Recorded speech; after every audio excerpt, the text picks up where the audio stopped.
একসময় লম্বা চুল উড়িয়ে বিশ্বজয়ের গল্প লিখেছেন মহেন্দ্র সিং ধোনি। আপামর ভারতীয়দের মনে একটি বিশাল অংশ জুড়ে জায়গা করে নিয়েছেন বর্তমানের এই 42 বছরের যুবক। তার ঝুলিতে রয়েছে ক্রিকেটের সব ফরম্যাটের শিরোপা, করেছেন অজস্র রেকর্ড।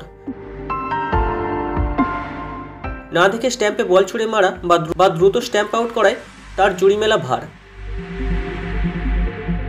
ক্রিকেট প্রেমীরা তার নামটি লিখে রেখেছেন নিজেদের মনে, লেখা আছে কংক্রিটের দেয়ালে, যা মুছে যাবে না কখনোই। 2007 টি20 বিশ্বকাপে শুরু লম্বা চুলে ধোনির অধিনায়কত্বের যাত্রা। পাথরে খোদাই হয়ে গিয়েছিল ধোনির বিশ্বজয়ের গল্প। দীর্ঘ 17 বছর অতিবাহিত হয়ে গেছে। ক্রিকেটের 22 গজে আরও একবার সেই নস্টালজিয়াকে ফিরিয়ে এনেছেন মহেন্দ্র সিং ধোনি। আবার ক্রিকেট মাঠে তাকে দেখা যাচ্ছে লম্বা চুলে। দর্শকরা উপভোগ করছেন ধোনির সেই অগ্রাসী মেজাজ। চেন্নাইকে 5টি শিরোপা উপহার দেওয়ার পর ক্লান্ত ধোনি ছেড়েছেন অধিনায়কত্ব, কিন্তু মাঠে চলছে ধোনিরই রণকৌশল।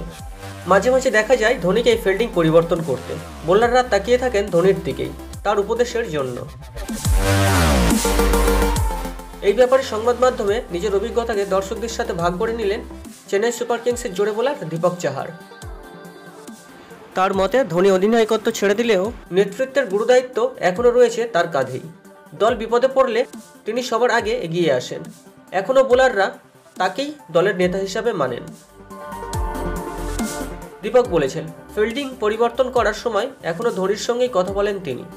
ফিল্ডিং সেট করার পর এখনও ধোনির দিকেই তাকাই। ঋতুরাজ অধিনায়ক হিসাবে দারুণ খেলেছে, কিন্তু বল করার সময় ঋতুরাজের পাশাপাশি ধোনির দিকেও তাকাতে হয়।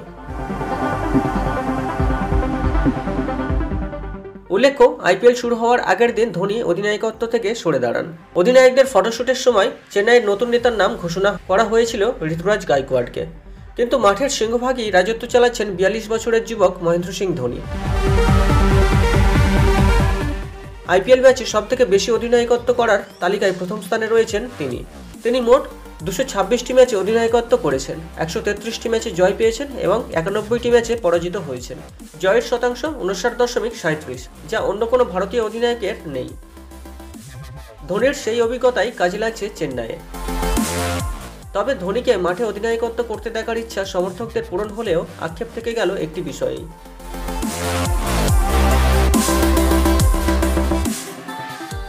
আইপিএলে 2টি ম্যাচ চেন্নাই সুপার কিংসের সমাপ্ত হয়ে গেলেও ধোনির বিশাল ছক্কা দেখার সুযোগ হলো না দর্শকদের।